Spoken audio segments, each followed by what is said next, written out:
Hi friends,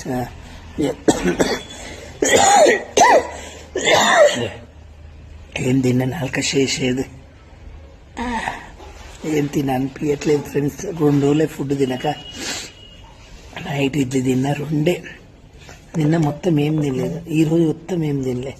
ఏం తినాలనిపించట్లేదు. Apple తింటే తీయ ఉంది అమ్మా, వేరే ఏది తిన్నా చేసేది.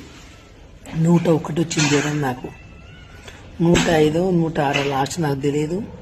101 అంటే నాకు జ్వరము. చచ్చి బతికిన. అమ్మో, నా లైఫ్లో ఫస్ట్ టైం ఇంత జ్వరం రావడం. ఎప్పుడు నేను భరించలేకపోయా. ఇప్పటికి తలకైన వస్తుంది అమ్మ, అస్సలు బాగాలేదు. పాడంతా చెమట వాసన, స్నానం చేయాలి. 2 రోజుల జ్వరం వస్తే చేయొద్దన్నందుకు అసలు భరించలేకపోతున్నా, తట్టుకోలేకపోతున్నా.